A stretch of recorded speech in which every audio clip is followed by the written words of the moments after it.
there, they said he didn't pass the test, and anybody Enugu Rangers have to play at the Labaddia Stadium again. Is that stadium going to be overworked? Aqua United will play in the league in that stadium. Both teams will play in the continent. The Super Eagles will play in there in a fortnight.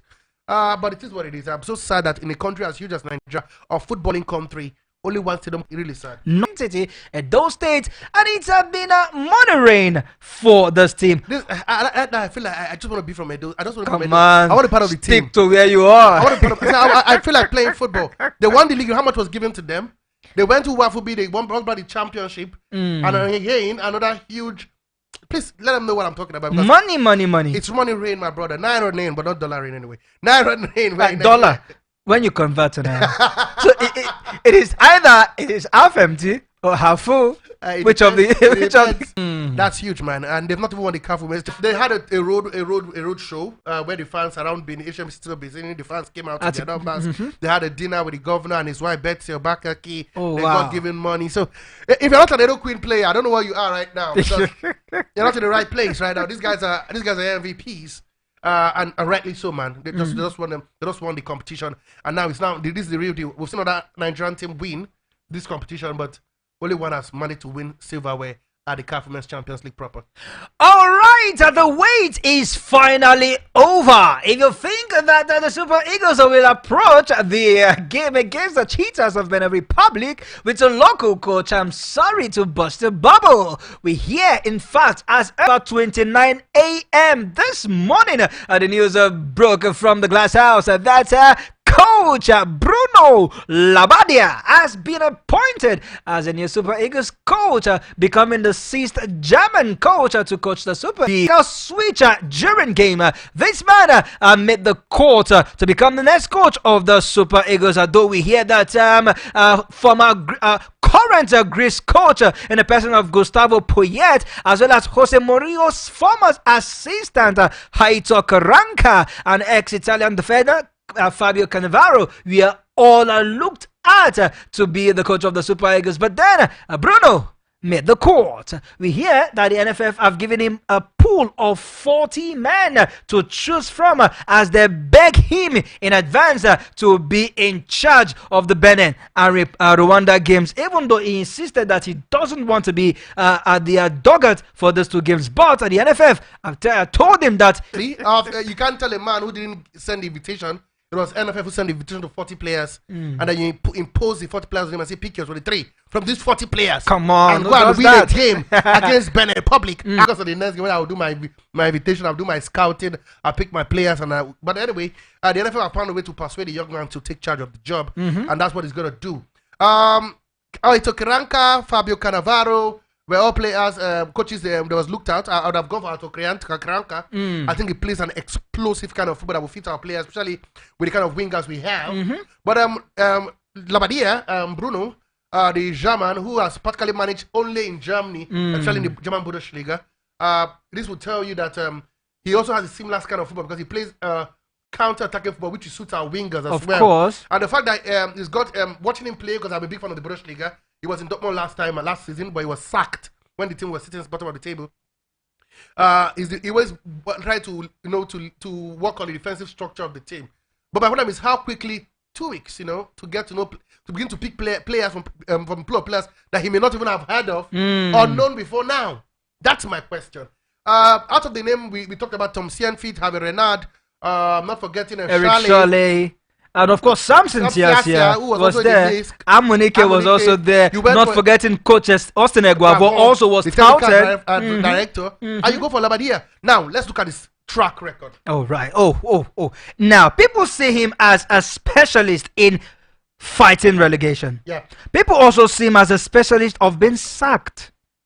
In his last 7 stints in the German Bundesliga, I can tell you for a fact that he was sacked. But before he was sacked at Stuttgart, he did something that was gracious. He got them to the Champions League. He finished 4th that season. That's a long time ago. But he didn't stay to enjoy. Exactly. Let me speak to you now. This guy has no prior knowledge of African football. It's true. This guy has never managed the national team in his career. Spot on. He has never managed a team outside the shores of Germany. Very correct. His win ratio in over 400 games is 43%. What does this tell you? My take on appointing a manager. I think, should we be celebrating mediocrity? Absolutely The not. answer is no. But please, tutor me to direct me to where you want me to get. is it the Fabio Cannavaro and Hato Kriyanka? I think they'll be around the same pay range with a certain Bruno Labaddia. you think so? If not, maybe not the same, but at least Slightly ahead. Exactly. So if he could pay Labaddia, why not pay those Kriyanka? Maybe not Fabio Cannavaro. I don't think he's done anything to deserve to get the job of the Super Eagles. But Kriyanka has played in the league, Maurice Bro, managed under some top managers. I ask again, please help me. Let's make sense of it. If you can't get a grade A manager, to galvanize this team or manage the affairs of the Super Eagles, why not give this money that you say you don't have, the little one you have, to a local based coach and give him the support you would have given to a certain Bruno Labaddia, to a certain Jose Pesero, to a certain Genaro, to a certain Las Lagabat, and allow him flourish. Remember, I'll take you back to Finidi George. See, because I keep telling people there is no present without a past. Finidi George failed in 2 games, and the song was "Take him away, take him away." But Pesero didn't start well either. And no, there was no fuss about it. Before you continue, Sport Bishop, should we also blame the current crop of the Super Eagles player for leading the NFF to get a foreign coach? Recall that when Finidi was there, we had a lot of stories about him having some bad blood with the players. Most notably, the back and forth issue he had with Victor Oseni. Yeah. Now, do you think that the introduction of a foreign coach will help the Super Eagles player at the moment play good football? Good football is what I hope, because like I said, I went to check his antecedent, go back to his game. I'll be following the Bundesliga a lot, and I think he plays attacking football. That's why sometimes he get pummeled. But hopefully in the Super Eagles we have quality players that can execute his plans. Because I know people would argue, oh, this guy has no prior knowledge about African football. But we saw a certain Zinedine who had no knowledge about coaching do well. We saw a certain Xabi Alonso who was thrown into the deep end. Clement Westerhoff never coached any national team except the Super Eagles, and it was a success. Let's see whether we can give the man support. Yes, I'm one who believes he's got the job already, give him the support. But is he the one I would have picked? The answer is no. If there was no better coach than he is, would like to pick a home-based coach and support him? The answer is yes. I still have my doubts about, and again, what has Nigeria got with German coaches? Again, out of 37, 6 are German coaches. What do we have with German coaches? A certain Guerrero was here not too long ago, remember? And he'll be taking on the same guy again. It'll be battle of German tacticians. Absolutely. Clemens Westerhoff was there. Exactly. Otto Gloria as well. Exactly. So, guys, I don't know what you think, but I'm not convinced. But I would support, because I'm Nigerian. Do you think this is the right appointment? That's a big question for the day. Absolutely. The numbers to be part of it is simple. 0808 312 88.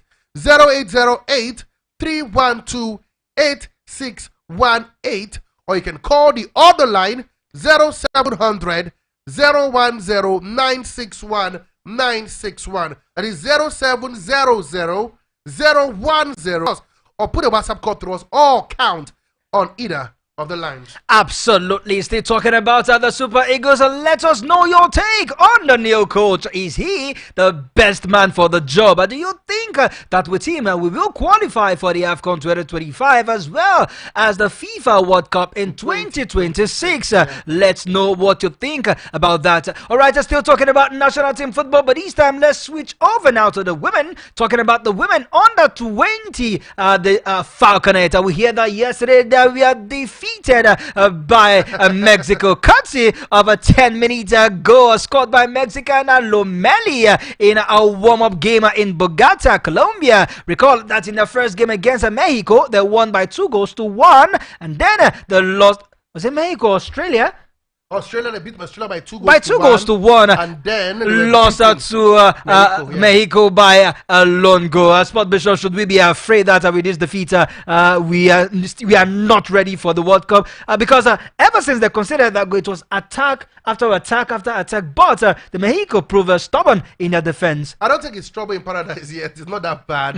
It's just like you said, the permanent games, friendly games to fine-tune the team led by certain Christopher Musa-Danjuma to where they want to be. Don't forget, like they've never won this competition before. Finished second twice against a German team who they'll face in the group stages alongside Venezuela and South Korea. But guys, you don't want to head into a tournament. They're a top team. They've been in all the World Cup except just once since the inception. So they're not a pushovers as well. But I want to trust in Christopher Dunbar. I think he has seen his flaws. He has seen his the issues with the team, and then he will find a way to fine tune it. Don't forget the president of the NFF was there, live. Alhaji Ibrahim Gusso. The Secretary General as well was there. Sanusi as well was also there.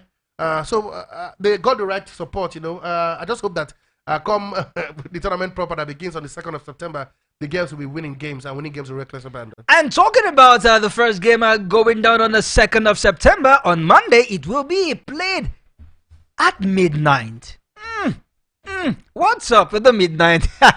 While the second game will go on the 4th of September, while the last go billed for 9 p.m. I beg your pardon, it will be going down on the 7th of September. Stay tuned as we continue to give you updates on that one. And all right, finally here from the women's scene in the national football team, let's move over now to Morocco as we hear that South Africa is set to replace Morocco as the host for the WAFCON 2023. Recall that it was supposed to be held this year, but a lot of activities caused the CAF to push the tournament to next year. It will be going down on the 6th to 25th of July 2025, but with Morocco hosting the AFCON for 2025, we hear that they felt that it's going to be too much on them, and having the likes of Egypt pulled out already, say that they are not interested in hosting the WAFCON. Morocco have come out to bail Africa, say that they are ready. And South Africa, beg your pardon, came out to bail Africa that they are ready to at least host the tournament. In Morocco, I've got a lot of tournaments, both in the 17 World Cup, the I think it's the women's the women's Nations Cup. So they've got so many tournaments as well for them to host. But South Africa are always ever ready. You can't doubt the readiness of South Africa. I think they can host the tournament as soon as tomorrow. The infrastructure is always going to be top notch. The logistics is always there. Kudos to Jordan, the president of SAFA. The stadiums, the facilities. This team just hosted the World Cup not too long ago, 2010. If you do the maths, I think it's 14 years ago. So it tells you the kind of quality infrastructure they've got. And to be fair to them, they've got good maintenance culture as well. So it was Nigeria for 2 years, a long time. Oh my goodness. It's a long time. Don't go there, please. It's a really long time. But they've got the right facilities, and let's hope they give us a great not confirmed anyway, but we hear they've come out to bail. Let's wait for the ratification for a CAF. But either way, whether it's Morocco, whether it's South Africa, I think both teams have got infrastructure to host a fantastic Women African Cup of Nations. Absolutely. And okay, we continue to give you updates. If South Africa will eventually get the hosting right to host the WAFCON, that is the Women African Cup of Nations, eventually we will let you know.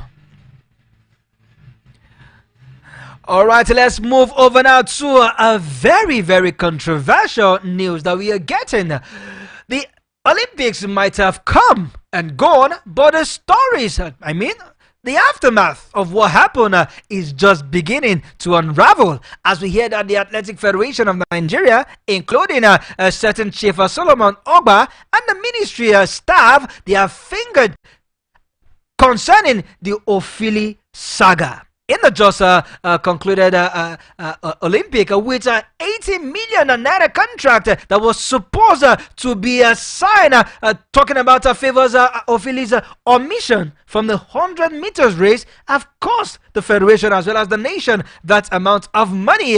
This emerged after further investigation conducted by a report a few weeks after the publication says that on the 5th of August 2024, a report has it that a story which emanated from an exclusive interview granted with coach Leko Shoitan, wherein they allege that Solomon Ogba, the AFN bigwigs and the NOC, talking about the Nigerian Olympic Committee, were behind the removal of Favour Ofili from participating in the 100 meters race at the 2024 Olympics. The Athletic Federation of Nigeria, on their part, has come out with proof that they did their part by submitting a name for the event. But to be fair to Chief Solomon Ogba, only the president, technical director, and secretary of the AFN are the persons who have access to the World Athletics in the event that there is anything to correct on the list they have already submitted. It's just back and forth. But all in all is that these men, they are the reason why Favour was omitted. Like they have the reason for omitting her name. Anyway, I'm still waiting on the Minister of Sport Development, Senator John Omar Eno. He did promise us that heads will roll. and that he will get to the bottom of this issue. He said clearly in his own words that he doesn't mind to be the chairman of the fact-finding committee to get to find out what really went, whether it was an omission, whether it was error, whether it was negligence. He would find out. So I want to wait for the report of the ministry. I'm still, my fingers are crossed. I know the Olympic is gone. I know he'll be praying in his high heavens that the Paralympics try and clean up the smiles and the frowns from Nigeria and give us something to laugh about. But I tell you, these things won't go out anywhere any soon. We need to ensure that this doesn't happen again. And the only way we can ensure that is to find out the culprits of this in lack of what mismanagement and get them to book. If they have to be punished accordingly, why not? So I wait and see. I wait for the report of the ministry as we keep doing the blame game. You blame me, I blame you. You blame her, she blame them. It's a crazy stuff, if you'd ask me. All in all, the gladiator has said, Favor Ophili, I'm yet to hear that the ministry or the NOC have come to comfort her, to encourage her, and to perhaps give her some words the minister has of spoken to her in the soccer. Olympics. That was right there. So We are talking about right here in Nigeria. Let's know what has been done to her to at least calm anger. Well, we know that she has gone past it and we are looking ahead. And Sport Bishop talking about looking ahead. This news actually broken yesterday, talking about the death of Nigerian's first Olympic medalist. No other person but Nojim Mayegu. He passed on to glory so we have yesterday. We have boxers that can win Olympics. See, and these are the things when I see. I don't know where we go. We check our archives. We look at our history, where we are coming from and where we're heading to. Because for a man like this who won the first Olympic medal, did that in boxing, gave his all for Nigeria, fought so hard like a tireless worker, and then rating him. Can this not be an inspiration for the younger ones coming up? Because I asked myself, in the Olympic, we only had 2 boxers who made it to the Olympics, just 2. One couldn't feature because she was banned for the use of banned substance. Absolutely. So how did we get here? This used to be our sport. This used to be our forte. This used to be our medal rush. How did the tap get spoiled? And then we ask a question. Prior to his death, how many people knew Nojim Mayegu? Because we don't document our history. Absolutely. And that's why I want to give kudos to the Minister of Sports for that documentation of the 1994 Olympics. Just for the dream That team. is the beginning of every other thing that would happen. Because right now I'm also calling for on the production team to do something on this young man. Absolutely. This man was the first ever medal. He opened the floodgates of other medals we received in Nigeria. At 85, he's a young man. He was young when he did that. Okay. Now he was old. Okay. But anyway, I wish his family fought to bear the loss. It's gonna see. It doesn't matter if you're 120 years or 300. The pain is gonna still be there. It's a big blow. Big loss to the sporting world. Big loss to the boxing world. Big loss to Nigeria. And like I said, I hope people of the world and in Nigeria, both in diaspora, will see this as an inspiration for our young athletes at the moment and yet on board. Absolutely. And just to add, before we go on our first commercial break, he was the country's sole medal winner at the Tokyo 1964 Summer Olympic Games. At the first time, Nigeria will be winning an Olympic medal since it began participating at the game. The boxer won the bronze medal in the light middleweight category of the boxing event at the Tokyo 1964 Olympics to become the first Nigerian to finish on the podium and broke the Nigerians' jinx of 12 years of a medalless streak at the event. 4 years after Olympics. Please, let's tell this story.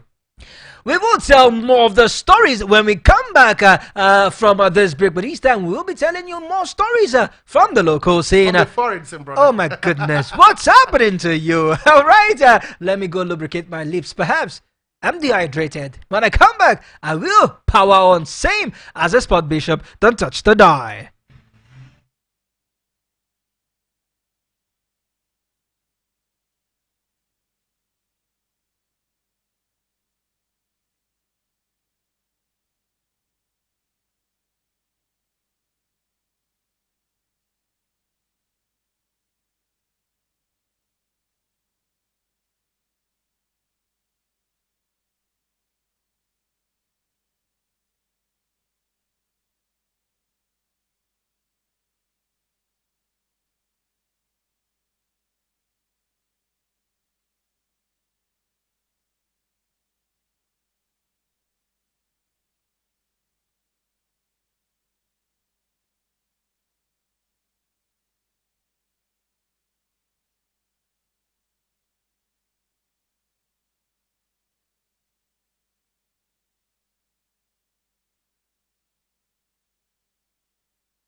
Ladies and gentlemen, boys and girls and mommies and daddies, welcome to the second half of the Sport Show, Sport Lounge, reaching you exclusively from the studio of Voice of the People, 96.1 FM, Abuja. The show is a Sport Lounge, and it comes your ways on Mondays to Fridays at 5 p.m. That is when you get to enjoy the very best of sports and everything in between with me, Franklin Imona, the one you love to call Uncle Fineboy, and with my ever-present, ever available and ever-ready partner, Sport Bishop, known as Chukwunonzo Arinzechi. Always a pleasure when this team link up to talk sport. Absolutely, it is a jolly ride, I can tell you.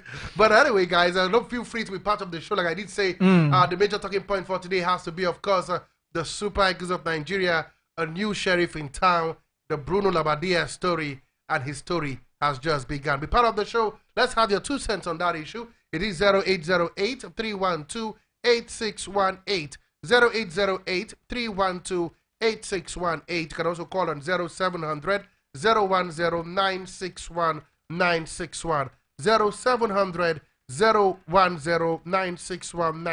Feel free to send us a WhatsApp message, WhatsApp voice note, a WhatsApp call, SMS, or call us on either of the number, and I tell you, your voice definitely will be heard. Listen to us on Radio Garden, yes, Voice of the People, 96.1 from Abuja, and watch us live right now. Please like, share, subscribe, and press the notification bell on Voice of the People, 96.1 FM, Abuja, on YouTube. Absolutely, and with that, we move straight to the foreign scene.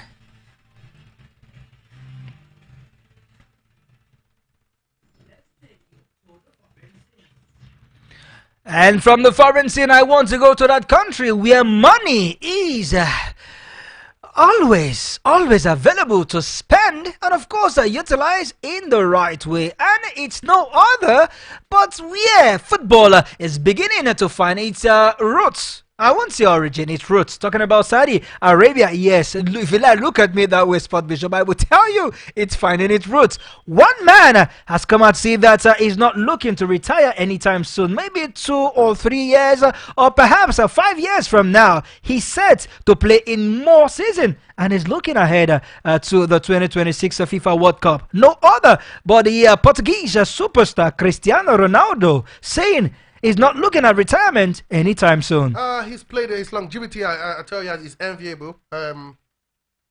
He says he feels good. Yeah, many of his age mates has shown in the towel. True. A lot of people have packed their bag of baggage and gone into management. But the young man says he can't play. He wants to give it all. He wants to fight for the team, put in a shift more.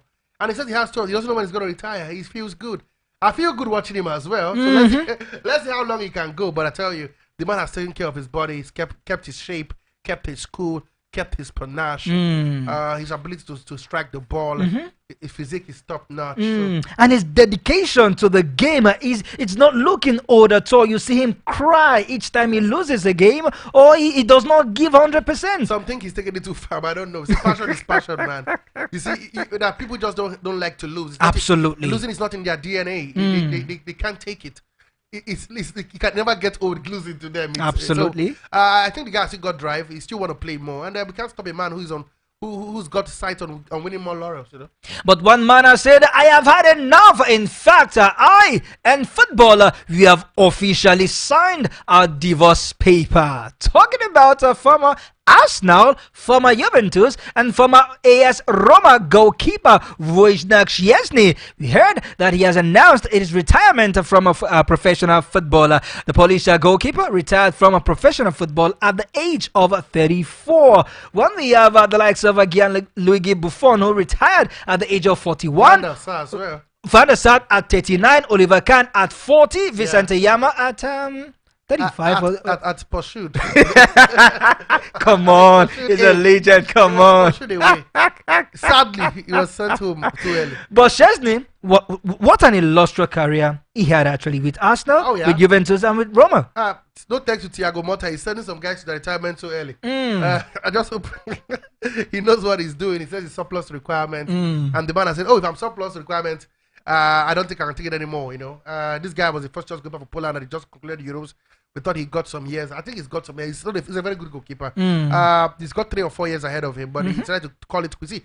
Players, like I said, if Ronaldo wants to play for 100, they let him play. But Shaggy knows his body system. He feels his body can't take it anymore. Absolutely. He can't go to the rigorous training anymore. So I will let him hang his boot, his glove for a goalkeeper anyway. If he wants to, it's his decision. But in his word, he said that today, though my body still feels ready for the challenges, but my heart is not there anymore. Therefore, I have decided to retire from professional football. It's all about his heart. Perhaps he's losing the love of football.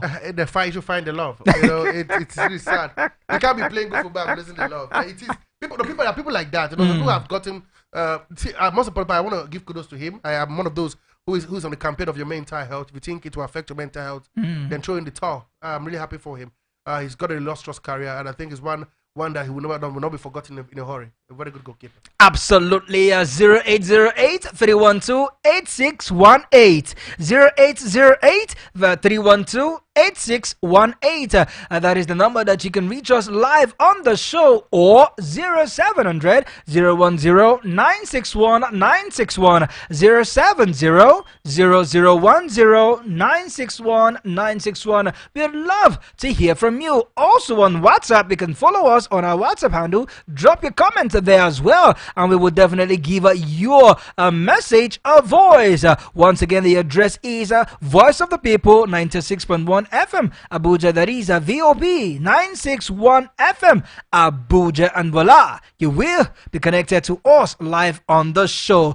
All right, so let's move over now to the transfer market spot, Bishop, as players are still moving, as well as others renewing their contract. Some are terminating their contract, but the latest from the Stamford Bridge Chelsea has it that Chelsea have completed the deal for Mike Pendes, as a Belgium goalkeeper will be joining the club in July 2025. It is a 20 million euros package in total, and that move is officially and formally sealed. Born in 2005, he will stay at Genk on loan till the remainder of the season, bringing Chelsea total transfer to 14 players. Tough is exiling some of the players who have been there for some time. These are the teams where players go through. So it is what it is.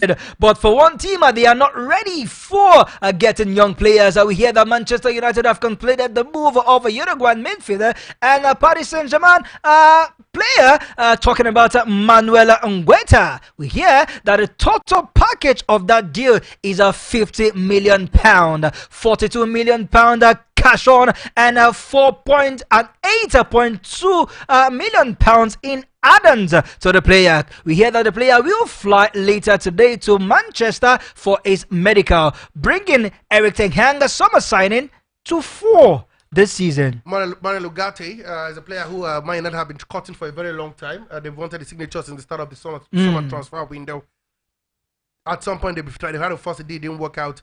They tried elsewhere, it didn't work out. They're back again at Ugarte. Finally, early hours of this morning, we heard that they hit the bullseye. They got the job done. Found an agreement with Paris Saint-Germain. Courtesy of a certain Scott McTominay, leaving to Napoli. So they had more money to throw around, and they threw it at Manuel Ugarte's way. So the deal is done, like you said, waiting for him to travel over to get his medicals. And when that is confirmed, he becomes the fourth signing of everything. And the squad problem, you can get 4 good players. Can they solve the problem at Manchester United? It looks like it's a tall order. Only time will tell. But I think for the team this summer, first they have to solve their structural problem, getting a board of director, getting a CEO, getting a sporting director, getting a goalkeeper trainer, getting a striker coach, getting a set piece coach, and finally extending the contract of Eric Ten Hag. They've done all these things. It's just same old Man United. But let's hope and see whether it will improve. The new players who have come in have shown some signs of brilliance. Joshua Zexi, now Manuel Ugarte joining up as well. Not forgetting Mazzouri. What a player he's been. What a player he's been for Man United. Revelation at left back or right back if you want him to be. And of course, the man we expected him to come and hit the bullseye at €11.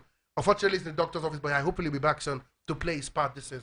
All right, and we move on to the Emirates as we let you know the latest. Now it is signed, sealed, and delivered. Mikel Merino will finally join Arsenal for a total package of £31.6 million. The 28-year-old moves to the North London on a 4-year contract with the option of a further 12 months after the Gunners agreed to pay his initial £27.4 million plus a £4.2 million in add-ons. And we hear that Eddie Nketiah will be moving to Crystal Palace. Yeah, finally Eddie Nketiah is done.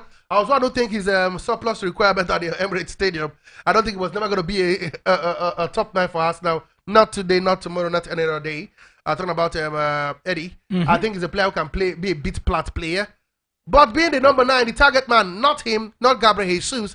So I think Arsenal in the market for a striker. But the good news, Arsenal fans, is that 28-year-old Mikel Merino, the Euro 2024 winner, who can create a lot of chances, play as a center midfielder, box-to-box midfielder, and it's got it gives you that Granit Xhaka vibe. Like I did tell you earlier, I don't know if you've been part of our show for some subsequent time. It's coming up. He will become the second signing, if I'm mistaken, after I started Ricardo Calafiori joining up with Arsenal. But Arsenal are yet from done. But Arsenal will tell you their first signing is David Raya, the goalkeeper. Oh, it sure look like a new signing. Of course. What we've seen in the first 2 games, those he have already gotten the save of the month. 2 saves already. The first save in the first game where he had to, change position, change direction, and make that save. And the second one at the goal line for Oli Watkins. The guy, he looks like a new signing. He looks like the guy is some sort renewed energy. He just thank God he wasn't renewed hope. But anyway, the guy was fantastic. The guy was absolutely gorgeous. And I think it's beginning to validate the decision of a certain Mikel Arteta to drop Aaron Ramsdale and play the man. The man has come good for this team. For last season, we saw how well they did. So close yet so far, and now again he has begun like a house on fire. And talking about Aaron Ramsdale, we hear that he will be moving to Wolverhampton Wanderers to get first in football, as well as a certain Kepa Arrizabalaga moving from Chelsea to Real Madrid back to Chelsea, and now Chelsea to Bournemouth. Actually, yes, he will be moving to Bournemouth to help him rediscover his form. He wants to play for Spain. Maybe that is why he wants to go and compete with his fellow Spaniard Neto. Let them battle for the first team position. Don't forget, Neto is the captain of the team. So even if he gets to Bournemouth, I'm not battle again all over again. Absolutely. And one man has come out to say, let me say the truth. I want to confess. In fact, I've heard it in my heart for so long, but I think now is the time for me to come out and confess. I love Manchester United. In fact, it has been my club from childhood. A certain Raheem Sterling.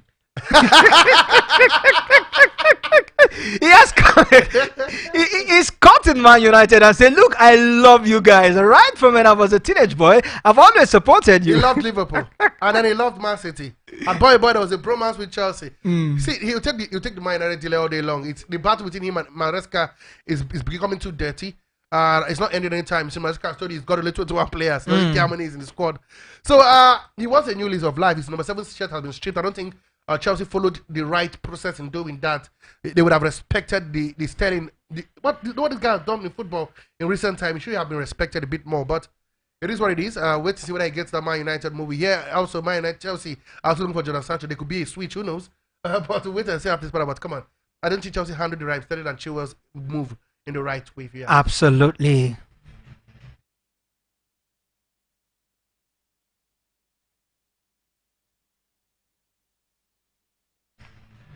All right, let's continue on the show. Still expecting your calls. I keep those calls coming on a 808-312-8618, 0808-312-8618, or 0700-010-961-961, 0700-010-961-961. Franklin, where are you? Evidence. Mohammed from Garrick inside Old Trafford. Come on, we want to hear from you, Uche Baka. We know your club is broke, but come on, tell us how your club intends to navigate this new season. All right, so let's continue on the show. But this time, Sport Bishop, can we talk tennis? Absolutely. Let's talk about the US Open. Where Novak Djokovic began his bid for a record 25 Grand Slam singles title with a straightforward win over Radu Albot in the US Open first round. He won 6-2, 6-2, 6-4 in his first round since clinching the Olympic gold 23 days ago. But this time is looking to see if he will extend the record of Margaret Court of 24 Grand Slam is earning for his 25th Grand Slam. Yeah, the young man is doing, let's say young man, okay. The Grand Slam, Grand Slam winner, I just want the Olympic to add it to complete the clean sweep. Is doing well. First round done and dusted. Wait and see how far he can go. So far, no major casualties so far in the US Open. I think the only casualty has been one man, Dominic Thiem. He lost in his second round. His final Grand Slam match, so his Grand Slam career is over, but he's got more to play for the end of the year. But kudos to Djokovic, great win for him. He moves on. The target is 25th, but it seems that 25th looks so far. He's been trying for how long right now to get it 25th, and it has eluded him all the way. And for the women's category, Gokugova began her title defense with a 6-6 love victory in just 66 minutes on the Arthur Ashe Stadium. The American defeated Ariana Sabalenka in the last finals to win her first Grand Slam, and followed that day by reaching the semi-finals of the Australian Open and the French Open later in the year. But this time she defeated Varvara Grantcheva in the opening match. This girl, she's not looking to drop form anytime soon. Absolutely, she's having fun. She wants to win. Don't forget, she won the US Open last year. She'll be hoping to retain her title. She's playing at home, so it's added support, added advantage as well. We'll wait and see how things pan out. But again, don't forget there's still Sabalenka. There's still Iga Swiatek. Sabalenka defeated Australians Priscilla Horner 6-3, 6-3 on Monday night. Talking about yesterday evening. The big girls are still there. Like I said, no casualties so far, but the only casualties remain with Dominic Thiem. How he got beaten, I don't know. And that is what tennis and sport gives you in general. We wish we could continue on and on, but sadly, time is far gone. The fastest 1 hour in world football, I dare say. Fastest hour in world entertainment. Whether music, sports, anything. Trust me, it's as quick as, voila, it's gone. It's gone. Tomorrow will be the midweek edition on the show Sport Lounge. Do well to join us 5 p.m. We will be back to give you more exciting stories in the world of sports.